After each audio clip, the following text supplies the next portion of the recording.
جسم ایسے اٹھا ہوا ہے، اس میں پردہ نہیں ہے، ممکن ہی نہیں ہے پردہ اس کے اندر. تو خواتین کے لیے فرمایا سب سے زیادہ معمور و ملحوظ اس چیز کو رکھا گیا جس میں اس مسلمان بی بی کا پردہ زیادہ ہے. اب سب سے پہلا طریقہ کہ عورت اور مرد، ہم جب کھڑے ہوتے ہیں نماز کے لیے، سب سے پہلے تو کھڑے ہونا ہے نماز کے لیے. اب ہم بسم اللہ کر رہے ہیں جی، نماز ہم شروع کرنے لگے ہیں، تو نماز شروع کرنے کے لیے سب سے پہلے قیام کی حالت ہے. کھڑا کیسے ہونا ہے؟ تو یاد رکھیے مرد کے لیے مسئلہ ہے کہ وہ اپنے قدموں کے درمیان زیادہ سے زیادہ ایک بالشت کا فاصلہ رکھے. اس کی اپنی بالشت، اس کی اپنی بالشت، ہر بندے کی بالشت میں فرق ہے. اپنی بالشت زیادہ سے زیادہ ایک بالشت کا فاصلہ رکھے. جاگو بھائی، جاگیں جاگیں پلیز. اور کم از کم 4 انگلیوں کا فاصلہ. کم از کم کتنے میرے پیارے؟ 4 انگلیوں کا فاصلہ. یہ مرد کی نماز کا بالکل آغاز ہے. اور اگر کوئی جسم میں کے اعتبار سے اتنا موٹاپا ہے کسی کے کہ وہ قدموں کو نہیں ملا سکتا ہے، بالش سے بھی باہر نکل رہا ہے، تو اس کا شرعی عذر ہے، یہ مجبور ہے. سمجھ آ گئی ہے؟ مجبور بندے کو پر کوئی قانون لاگو نہیں ہوتا ہے. معذور قوانین سے مستثنا ہوتے ہیں، جو معذور ہوتے ہیں جنہیں عذر لاحق ہوتا ہے. یہ نارمل زندگی میں ایک مسلمان ایک بالش فاصلہ رکھے، زیادہ سے زیادہ، اس سے زیادہ پاؤں نہیں کھولے گا، اس سے زیادہ پاؤں نہیں کھولے گا. کیوں؟ کہ نماز میں کندھے ملانے کا حکم ہے. کس کا؟ آپ ذرا کر کے دیکھیے گا، 2 بندے کھڑے ہو جائیں گے اور جناب وہ ایک کہے جی ہم آپس میں کندھے ملاتے ہیں نماز میں. ادھر دیکھیں، ادھر دیکھیں، کندھے جی ملا کے کھڑے ہونا ہے، لیکن کیا ہے کہ پاؤں بھی خوب کھولیں گے جیسا کہ خوب تر کھولے جاتے ہیں معاشرے میں. اچھا، پاؤں بھی پھیلانے ہیں. پاؤں ایک بندہ یہ بھی پھیلائے وہ بھی پھیلائے. لازمی بات ہے ایک قدم یہاں آئے گا، دوسرا وہاں آئے گا، یہ ہٹ گیا. اس کا ایک قدم اس کے برابر آ گیا، دوسرا یہاں گیا، ہٹ گیا. کندھے مل سکتے ہیں؟ ممکن ہی نہیں ہے کہ قدم پھیلائیں بالش سے زیادہ اور پھر کندھے ملا کر دکھائیں. ایسا نہیں ہو سکتا. سمجھ آ گئی ہے؟ لہٰذا کندھے ملانے کے لیے ضروری ہے انسان اپنے نارمل قد کے حساب سے کھڑا ہو، نارمل قد کے حساب سے ایڑیاں برابر رکھے. مسلمان خاتون کے لیے مسئلہ ہے کہ وہ جتنا زیادہ پردے کا لحاظ رکھے. حضرات فقہائے کرام نے لکھا ہے کہ عورت اپنے پاؤں کے ٹخنے اگر آپس میں ملا کے کھڑی ہو تو سب سے زیادہ بہتر ہے اس کے پردے کے لیے. کھڑے ہونے میں اس کے پاؤں کی اگر بالکل ٹخنے آپس میں ملے ہوں، فاصلہ نہ رکھے. مجبوری ہو اگر بہت زیادہ تو یعنی 4 انگلیوں کا فاصلہ زیادہ سے زیادہ رکھ سکتی ہے. جو مرد کا کم سے کم فاصلہ ہے وہ عورت کا زیادہ سے زیادہ فاصلہ ہے. اس سے زیادہ آگے کی اجازت نہیں ہے. سمجھ آ گئی ہے؟ تو عورت اگر قدم پھیلائے گی، خوب اپنے قدموں کو پھیلائے گی. ذرا مجھے بتائیں انصاف سے سوچ کر، آپ بھی سن رہے ہیں، ہماری مائیں بہنیں بیٹیاں بھی سن رہی ہیں، کیا پردہ برقرار رہے گا؟ جی سوال ہی پیدا نہیں ہوتا. یہ پہلی بات ہے. دوسری بات، تکبیر تحریمہ کہیں گے کھڑے ہو کر، تکبیر تحریمہ کھڑے ہو کر کہیں گے تو تکبیر تحریمہ کے وقت ہاتھ اٹھاتے ہیں. یہ اللہ اکبر کہنا فرض ہے. تکبیر تحریمہ ہاتھ اٹھانا سنت ہے. ہاتھ کیسے اٹھائیں؟ سب سے پہلے ہم دیکھیں گے مرد کیسے ہاتھ اٹھائیں. بھائی سونا نہیں ہے، آج جاگ کے سونا بنانا ہے. سمجھ آ گئی ہے؟ سو کے سونا گھر بنائیے گا، آج جاگ کے سونا بنا. سب سے پہلی بات یہ ہے کہ مرد ہاتھ کہاں تک اٹھائے. میرے دوستو توجہ فرمانا، میرے پاس یہ صحیح مسلم ہے، حدیث کی کتاب ہے الصحیح لمسلم. سمجھ آ گئی ہے؟ صحیح مسلم ہے، پہلی جلد ہے اور اس کا صفحہ 168، صفحہ نمبر 168. یہاں پر یہ حدیث موجود ہے صفحہ 168 پر. یہ حوالہ لگا ہوا ہے حدیث کا. سمجھ آ گئی ہے؟ یہاں پر احباب حدیث سنیے گا. فرمایا عن مالک، حضرت مالک بن حویرث رضی اللہ عنہ فرماتے ہیں کہ ان رسول اللہ صلی اللہ علیہ وسلم کانا اذا کبر رفع یدیہ، کہ رسول اللہ صلی اللہ علیہ وسلم جب تکبیر کہتے یعنی تکبیر تحریمہ تو ہاتھ بلند فرماتے، ہاتھ اٹھاتے، حتی یحاذی بہما اذنی، یہاں تک کہ رسول اللہ صلی اللہ علیہ وسلم کے ہاتھ آپ کے کانوں کے برابر چلے جاتے۔ اذنی، اذن کان، اذنی دونوں کانوں کے برابر آپ کے ہاتھ چلے جاتے۔ یہ رسول اللہ صلی اللہ علیہ وسلم کے کانوں کے اوپر کے حصے تک ہاتھ اٹھانے کی عادت شریفہ تھی۔ یاد رکھنا دو باتیں ہیں، بلکہ تین روایتیں آتی ہیں۔ نبی علیہ الصلوۃ والسلام نے کندھوں تک بھی ہاتھ اٹھایا ہے، حدیث میں ہے، کہاں تک؟ کندھے تک بھی ہاتھ اٹھایا ہے، کان کی لو تک، یہ بھی حدیث کے لازم، یہ نیچے لو، یہ نرم گوشت کا ٹکڑا، اور اس کے علاوہ کان کے اوپر کا حصہ یہاں تک بھی۔ تین مختلف روایات آ گئیں تو سنائیں، دو کو چھوڑ کے ایک پر عمل کیا جائے یا تینوں پہ کیا جائے؟ بولو بھائی۔ رسول اللہ صلی اللہ علیہ وسلم کی تینوں حدیثیں ہیں، آپ علیہ السلام کے تینوں احکامات کو لیں گے یا چھوڑ دیں گے؟ تو کیسے عمل ممکن ہے؟ ایک شخص ہے وہ یہاں تک، میری طرف دیکھیں، یہ کندھے تک اٹھا رہا ہے ہاتھ، کان والی حدیث پہ عمل ہوا؟ ہو گیا؟ چھٹ گئی۔ جن لوگوں کی عادت ہے کندھے تک ہاتھ اٹھانا تکبیر تحریمہ کے وقت، وہ مستقل طور پہ کانوں تک ہاتھ اٹھانے والی احادیث کو فراموش کر رہے ہیں اور ان کو عمل سے نکالا ہوا ہے۔ سمجھ آ گئی ہے؟ رہ گیا مسئلہ علماء احناف نے جو ضابطہ باندھا ہے، ایسے طریقے سے ہاتھ اٹھائیں کہ تینوں احادیث پہ عمل ہو جائے۔ کیسے؟ فرمایا اس طریقے سے ہاتھ اٹھائیں کہ ہاتھوں کا جو آغاز ہے یہ کندھے کے برابر ہو جائے۔ دیکھ رہے ہیں ہاتھ کا آغاز ادھر گٹے کی جانب سے کندھے کے برابر ہو جائے، انگوٹھے کا جو سرا ہے یہ کان کی لو کے برابر آ جائے، اور اوپر انگلیاں جو ہے کان کے اوپر کے حصے کے برابر ہو جائیں۔ سمجھ آ گئی؟ اب دیکھیے یہ ہاتھ اٹھایا، تینوں حدیثوں پہ عمل ہو رہا ہے؟ بولو بھائی، ہو رہا ہے تینوں پہ۔ یہ نیچے ہاتھ کندھے کے برابر آ رہا ہے، انگوٹھے کا سرا لو کے برابر، اور اوپر کی انگلیاں کان کے اوپر کے حصے کے برابر آ رہی ہیں۔ علماء احناف نے ایسا ضابطہ باندھا ہے کہ بیک وقت تینوں حدیثوں پہ عمل ہو جائے گا۔ بات سمجھ میں آ گئی ہے بھائی؟ یہ مرد کے لیے مسئلہ ہے، یہ مرد کے لیے مسئلہ ہے کہ وہ اس طریقے سے اپنے ہاتھ اٹھائے۔ اس کے علاوہ سنن نسائی ہے میرے سامنے، یہ نسائی شریف حدیث کی کتاب ہے، یہ بھی صحیح ستہ میں سے ہے۔ دیکھ رہے ہیں جی، لوگ کہتے ہیں جی ادھر سے احادیث پیش کرتے ہیں اور آپ احادیث کو ہی نہیں دکھاتے ہیں۔ میرے پیارے بھائیوں دیکھیں، اخلاق سے، پیار سے، محبت سے، دین جھگڑے کا نام نہیں ہے، دین بحث مباحثے کا نام نہیں ہے۔ پیار محبت سے بات رکھیں، حوالہ جات سے بات کریں، مستند روایات سے بات کریں، قرآن و سنت کے مزاج کو سمجھ کے بات کریں۔ ایسے نہیں ہے کہیں سے ایک جملہ ملا اسی کو لے لیا، اس کے مقابلے میں ذخیرے کو چھوڑ دیا، ایسا نہیں ہے۔ آپ صلی اللہ علیہ وسلم کی تمام صحیح احادیث پر عمل ہمارا فریضہ ہے بھائی۔ کیا ہے؟ ہمارا فریضہ ہے۔ تو آئیں، یہ میرے سامنے سنن نسائی ہے، اس کی پہلی جلد اور صفحہ 141، صفحہ 141، یہاں پر یہ دیکھیں، یہاں بھی اسی طریقے سے روایت آ رہی ہے۔ فرمایا ان وائل رضی اللہ تعالی عنہ ان نبی انہ رأى النبی صلی اللہ علیہ وسلم اذا افتتح الصلاۃ۔ حضرت وائل ابن حجر اپنے باپ سے روایت کرتے ہیں، فرماتے ہیں کہ میں نے رسول اللہ صلی اللہ علیہ وسلم کو دیکھا اذا افتتح الصلاۃ، جب آپ صلی اللہ علیہ وسلم نماز شروع فرماتے، رفع یدی، اپنے ہاتھوں کو اٹھاتے، حتی تکاد ابہاماہ تحاذی شحمۃ اذنی، یہاں تک کہ نبی علیہ الصلوۃ والسلام کے انگوٹھے جو ہیں نا یہ کانوں کی لو کے برابر آ جاتے۔ انگوٹھے، ابہام، انگوٹھوں کے سرے کانوں کی لو کے برابر آ جاتے۔ یہ میں نے یہاں تک کندھے تک ہاتھ اٹھایا ہے، اس نسائی کی حدیث پہ عمل کرا کے دکھائیں ذرا،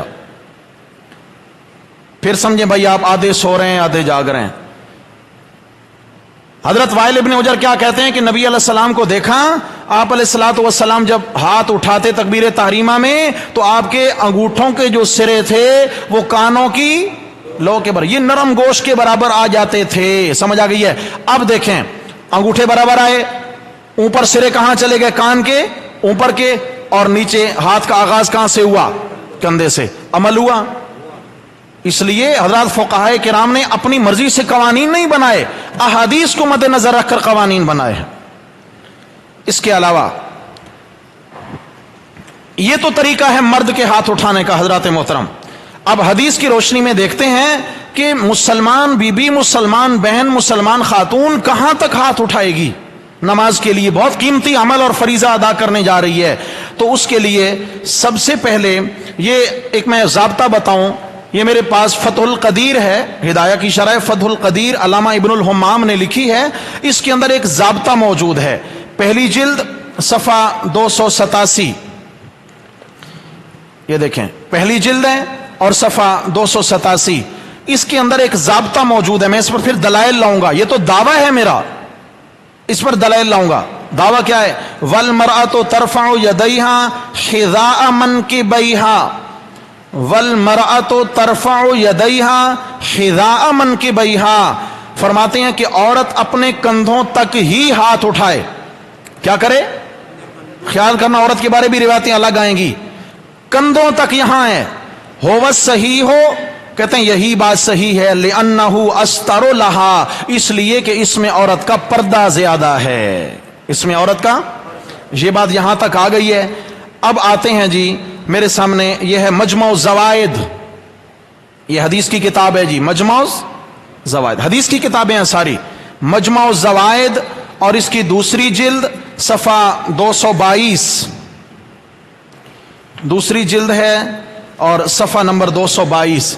حضرات محترم دیکھنا یہاں پر یہ روایت الگ ہے. عن وائل ابن حجر قال قال لی رسول اللہ صلی اللہ علیہ وسلم یا وائل, رسول اللہ صلی اللہ علیہ وسلم نے فرمایا اے وائل ابن حجر, جی اللہ کے پیغمبر, فرمایا اذا صلیتا, جب تو نماز پڑھے, فجعل یدیک, حضرت وائل مرد ہیں, عورت نہیں ہے. کون ہے؟ آپ علیہ السلام نماز پڑھنے کا طریقہ سکھا رہے ہیں. فجعل یدیک خذاء اذنیک, اپنے ہاتھ کانوں کے برابر تک اٹھایا کر. کہاں تک؟ کانوں کے برابر تک اٹھایا کر.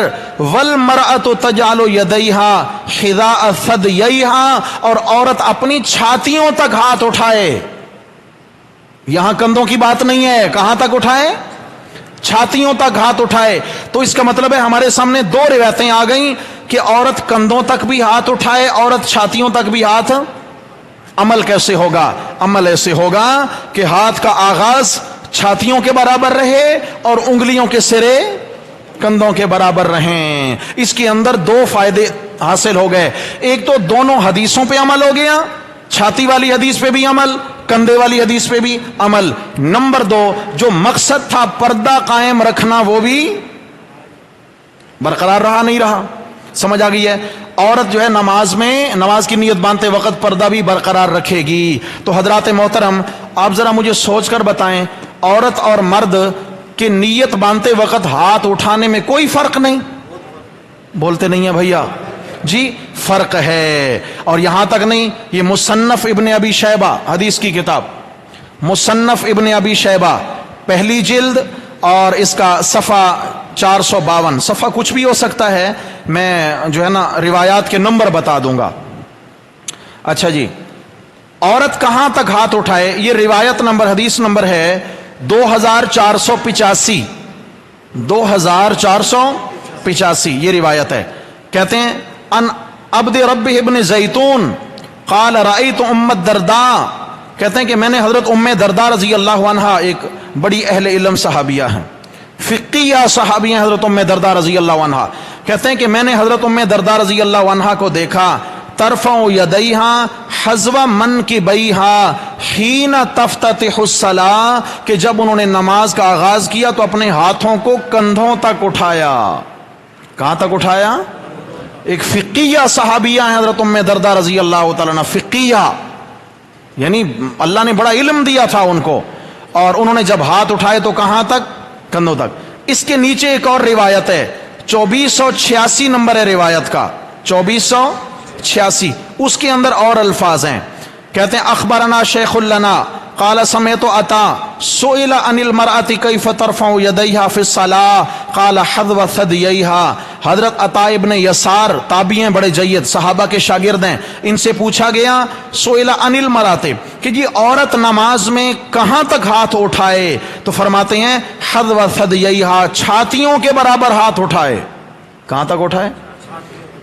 صحابیہ کو دیکھا وہ کندھوں کے برابر اٹھا رہی ہیں، اور یہ صحابہ کے شاگرد ہیں، یہ کہتے ہیں کہ میں نے یہی سیکھا اور پڑھا ہے صحابہ سے کہ عورت کہاں تک ہاتھ اٹھائے؟ چھاتیوں تک. آپ کو تطبیق سمجھ میں آ گئی؟ دونوں روایتوں پہ عمل سمجھ میں آ گیا؟ ہاتھ یہاں تک اٹھائے گی. اگر کہتے ہیں جی کندھوں کے برابر ہے، لے جا کندھوں کے برابر. ہاتھ کی لمبائی اتنی ہے، سر کندھے کے برابر رہ سکتا ہے؟ ہو ہی نہیں سکتا، اوپر نکل جائے گا. اس کا حل یہ ہے کہ ہاتھ کی انتہا انگلیوں کے سرے کندھوں سے اوپر نہ جائیں، اور نیچے جو ہے ہاتھ کا آغاز وہ چھاتیوں کے سامنے آ جائے گا، پردہ بھی برقرار ہو جائے گا. اس کے علاوہ ایک اور روایت ہے، روایت نمبر ہے 2489 2489 ایکم 90. 89 کا معنی ایکم 90 89. اس میں اب آپ سمجھیے عن ابن جریج قال قلت لعطا تشیر المرأة بیدیہا بالتکبیر کالرجل. حضرت عطا سے پوچھا گیا کیا عورت نماز میں تکبیر تحریمہ کہتے وقت مرد کی طرح اشارہ کرے؟ بالکل واضح سوال ہے کہ حضرت یہ بتائیں کیا عورت نماز میں مرد کی طرح اشارہ کرے ہاتھ اٹھاتے وقت؟ تو فرمایا لا ترفع بذلک یدیہا کالرجل، فرمایا کہ نہیں وہ مرد کی طرح اشارہ نہیں کرے گی. وَأَشَارَ فَخَفَضَ يَدَيْهِ جِدًّا، انہوں نے ہاتھ اٹھائے مگر بہت نیچے رکھے. مرد سے سمجھا رہے ہیں، فرمایا بہت نیچے رکھے گی. وَجَمَعَهُمَا إِلَيْهِ جِدًّا، جَمَعَهُمَا إِلَيْهِ جِدًّا، اور اپنے ساتھ جوڑ کر رکھے گی. جدًا خوب جوڑ کر رکھے گی، چھاتی کے ساتھ جو ملائے گی، جوڑ کر رکھے گی اپنے ساتھ. وقال، اور فرمایا سننا لفظ ان للمرأة حیۃ ان للمرأة حیۃ لیست للرجل، فرمایا عورت کا طریقہ مرد جیسا ہے ہی نہیں، عورت کا طریقہ مرد جیسا ہے ہی نہیں، اس کا الگ طریقہ، اس کا الگ طریقہ. وَإِن تَرَكَتْ ذَلِكَ فَلَا حَرَجَ، کہتے ہیں اگر کوئی مجبوری ہو تو ہاتھ نہ اٹھائے تو بھی چلے گا. پردہ ہے، پردہ، کوئی مجبوری ہے ہاتھ نہیں اٹھا سکتی ہے، بہت زیادہ پردہ ہے، ہاتھ اٹھاتی ہے تو پردہ افشا ہوتا ہے. فرمایا اب اگر اللہ اکبر ہی کہہ کر نماز شروع کر دے ہاتھ مانگے تو کام چلے گا. فہمتم؟ بات سمجھ شریف میں آ گئی؟ اچھا، یہاں تک تو یہ بات ہوئی، یعنی کئی روایات آ گئیں، اور یہ طریقہ ہے عورت کے ہاتھ اٹھانے کا کہ کہاں تک اٹھائے جی.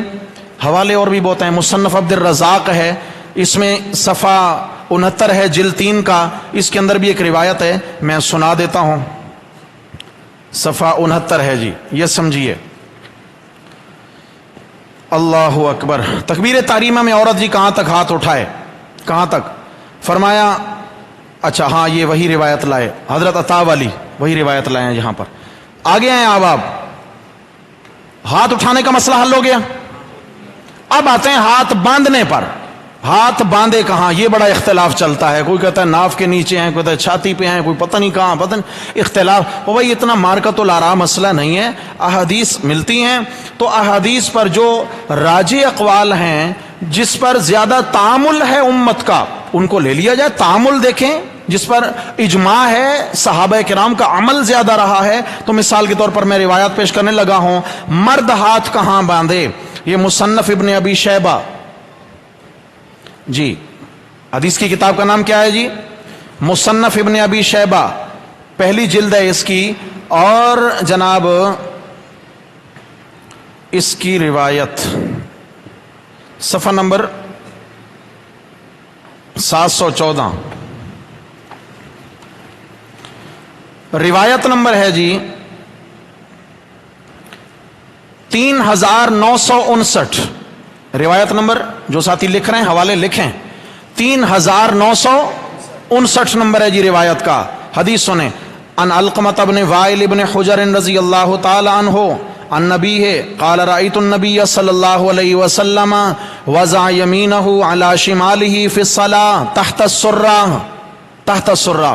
حضرت وائل ابن حجر رضی اللہ عنہ سے روایت ہے کہ میں نے رسول اللہ صلی اللہ علیہ وسلم کو نماز میں دیکھا کہ انہوں نے اپنا دایاں ہاتھ بائیں ہاتھ پہ رکھ کر ناف کے نیچے ہاتھ باندھے.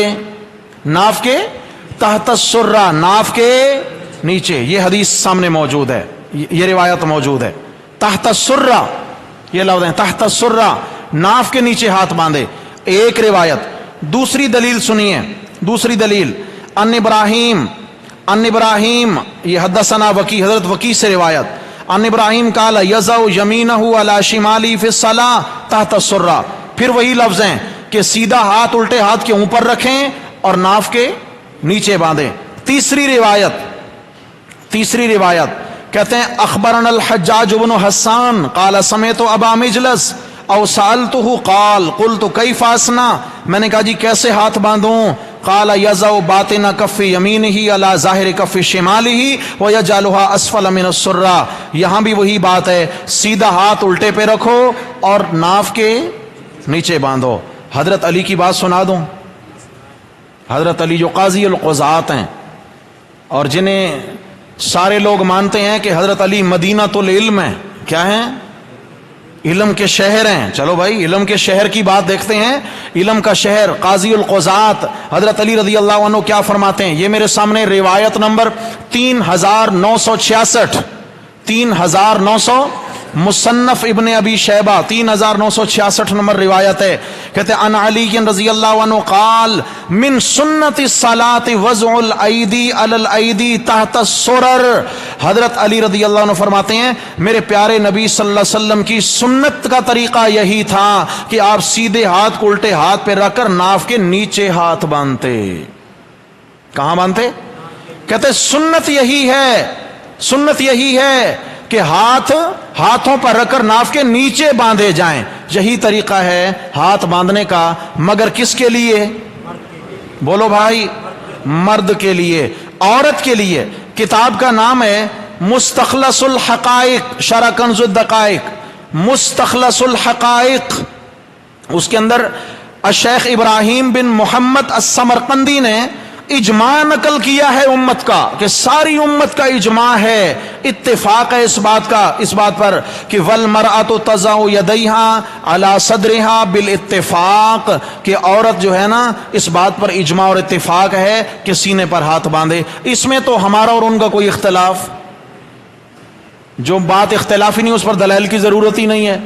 ہم بھی کہتے ہیں عورت سینے پہ ہاتھ باندھے اور ہمارے دوست بھی کہتے ہیں کہ عورت کہاں ہاتھ باندھے. اختلاف تو مرد کا تھا نا کہ مرد کہاں باندھے. ہم نے کہا بھئی عورت نہ بن، مرد بن اللہ کے بندے. اللہ کے نبی نے جہاں ہاتھ مردوں کو باندھنے کا حکم دیا ہے وہاں ہاتھ باندھیے، اور وہ ناف سے اوپر نہیں، ناف سے نیچے ہے. عورت سینے پہ ہاتھ باندھے. اچھا جی، اب چلتے ہیں رکوع کی جانب. مرد رکوع کیسے کرے؟ سب سے پہلے سنن ابی داود، یہ سنن ابی داود حدیث کی کتاب ہے جی، اس کی پہلی جلد صفحہ 132، پہلی جلد اور صفحہ 132 حدیث آپ سنیے گا. ان سالم البراد قال اتینا عقبۃ بن عمرو الانصاری ابا مسعود رضی اللہ عنہ فقلنا له حدثنا عن صلاۃ رسول اللہ صلی اللہ علیہ وسلم فقام بین ایدینا فی المسجد. حضرت سالم کہتے ہیں کہ حضرت عقبہ بن عمرو کے پاس ہم آئے اور ہم نے کہا کہ حضرت آپ ایسا کریں، ہمیں رسول اللہ صلی اللہ علیہ وسلم جیسی نماز پڑھ کر دکھائیں. اللہ کے نبی کیسے نماز پڑھتے تھے؟ فرمایا فقام بین ایدینا فی المسجد، مسجد میں وہ ہمارے سامنے کھڑے ہو گئے. فکبرا، تکبیر کہی. فلما رکع، جب رکوع کیا، رکوع کا طریقہ آ رہا ہے مرد رکوع کیسے کرے. جب رکوع کیا وضع یدیہ علی رکبتیہ، تو گھٹنوں پر اپنے ہاتھ رکھے. کہاں پر؟ گھٹنوں پر ہاتھ رکھے. وجعل اصابعہ اسفل من ذالک، اور گھٹنوں سے بھی نیچے انگلیاں تھیں. گھٹنوں کو پکڑا ہے، انگلیاں نیچے تھیں. اور فرمایا من ذالک وجافا بین مرفقیہ، اور آپ صلی اللہ علیہ وسلم کی کوہنیاں جو تھیں نا، کوہنیاں کہتے کہ بلکہ صحابی نے یوں کیا کہ کوہنیاں جو تھی وہ پہلو سے جدا تھیں، یوں ساتھ ملی ہوئی نہیں تھی رکوع کی حالت میں. یہ اس طرح کر کے یہ مرا ہوا رکوع نہیں کرنا، ٹھیک ہے نا، کہ بندہ ایسے جھکا ہوا ہو. یہ مرد کا رکوع نہیں ہے. مرد کا رکوع کیا ہے کہ وہ اپنے بدن کو بالکل سیدھا رکھے اور ہاتھ لے جائے گھٹنوں تک اور کونیوں میں خم نہ آنے دے. اگر کونی میں خم آ گیا تو رکوع غلط ہو جائے گا.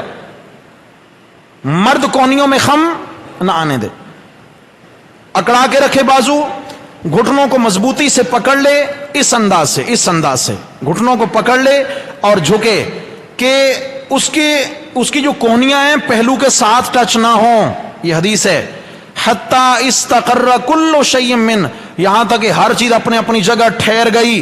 ثم قال سمع اللہ لمن حمدہ، پھر اس صحابی نے کہا سمع اللہ لمن حمدہ. رکوع کا طریقہ گویا صحابہ نے پوچھا تھا، رکوع کا طریقہ بتلا دیا کہ آپ علیہ الصلوۃ والسلام نے تکبیر کہی اور جھک گئے اور انگلیوں سے پنجوں سے اپنے گھٹنوں کو پکڑ لیا اور جناب بازوؤں میں خم نہ تھا، اور پھر اس طریقے سے آپ علیہ الصلوۃ والسلام نے رکوع کیا کہ تمام اعضاء اپنی جگہ پہ سیدھے ہو گئے.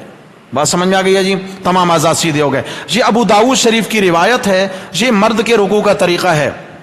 اس کے علاوہ جی عورت کیسے رکوع کرے؟ مصنف عبد الرزاق، نہیں یہ رکھیے، مصنف عبد الرزاق، یہ حدیث کی کتاب ہے جی، مصنف عبد الرزاق. اس کی جناب 3 جلد ہے اور حدیث کا نمبر ہے 5083. حدیث کا نمبر ہے جی 5083. ان عطا قال تجتمع المرأة اذا رکعت ترفع یدیہا الی بطنہا. حضرات محترم حدیث سمجھیے گا. حضرت عطا فرماتے ہیں عورت جب رکوع کرے گی تو سمٹ جائے گی. کیا کرے گی؟ مرد بازو کھول دے گا لیکن عورت سمٹ جائے گی اور اپنے ہاتھ اپنے پیٹ تک اٹھائے گی. کیا مطلب ہے؟ یعنی اپنے اس کے جو کونیاں ہیں اس کے ہاتھ ہیں پیٹ کے ساتھ ملے ہوئے ہیں. اٹھانے کا مطلب یہ ہے کہ ملے ہوئے ہیں، بس معمولی سا جھکنا ہے، معمولی سا جھکنا ہے. گھٹنوں کو پکڑنا نہیں ہے عورت نے، معمولی سا جھکنا ہے. گھٹنوں سے اوپر ہاتھ رکھ لے، بس پکڑے نہیں، اور معمولی جھکنے کا اشارہ کرے، ایسے سر جھکائے. پھر سجدہ. اچھا یہاں تک فرمایا جتنا سمٹ سکتی ہے سمٹ جائے. وَتَجْتَمِعُ مَسْتَطَاعَتْ، جتنا سمٹ سکتی ہے اپنے آپ کو سمیٹ لے، کیونکہ نماز میں مقصد عورت کا ستر اور پردہ ہے. کیا ہے میرے بھائی؟ پردہ ہے. سمجھ آ گیا جی؟ عورت پردے کا بہت زیادہ خیال رکھے گی. یہ عورت کے رکوع کرنے کا طریقہ ہے. سمجھ آ گیا جی؟ اب آپ پھر ذرا سمجھ لیجئے مسلمان خاتون رکوع کیسے کرے، مرد کیسے کرے. مرد رکوع کرے گا مکمل جھک جائے گا اور کمر کے اندر بالکل خم نہ ہو، سر اور کمر برابر ہوں. وہ اس طرح کہ اس کی کوہنیاں اکڑی ہوئی ہوں. کوہنیوں میں خم آ گیا تو سر جھک جائے گا، پیٹھ میں سیدھ نہیں رہے گی. کونیاں اکڑی ہوئی ہوں، ہاتھوں سے پنجوں سے اپنے گھٹنوں کو مضبوطی سے پکڑ کے رکھے اور اپنی نگاہیں قدموں کی طرف رکھے. یہ بھی بڑی غلطی ہوتی ہے کہ رکوع میں جھکے ہوتے ہیں اور سجدے کی طرف نگاہیں ہوتی ہیں. سجدے کی طرف نگاہ کریں گے تو سر آپ کا اٹھ جائے گا، سر اٹھ جائے گا، پیٹھ سے باہر نکل جائے گا. اس لیے نگاہ کہاں رکھیں جی؟ قدموں کے درمیان میں، یہاں نگاہ رکھیں. مسلمان مرد سجدہ کیسے کرے؟ رکوع تک بات سمجھ میں آ گئی ہے جی؟ اب سجدہ کیسے کرے؟ سجدے کا طریقہ سمجھ لیں. مرد سجدے میں پیٹ کو رانوں سے جدا رکھے گا. پیٹ رانوں پر نہیں پڑا ہو کہ ایسے ہی وہیں بیٹھے بیٹھے جھک جائے کہ پیٹ وہیں پر رانوں پہ آ گیا، ایسے نہیں کرے گا. اور زمین پر جب اپنے ہاتھ رکھے گا تو کونیاں اپنی سائڈ پہ نکالے گا. سمجھ آ گئی ہے کہ اس کے بازو جو ہے نا اس کے پہلو سے ٹکرا نہ جائیں. اگر ملیں گے تو یہ جائز نہیں ہے. سمجھ آ گئی ہے؟ اور بلند رکھے گا اور پیچھے سے پشت کو جتنا اونچا کر سکتا ہے اونچا کرے، اٹھائے اپنی پشت کو پیچھے سے.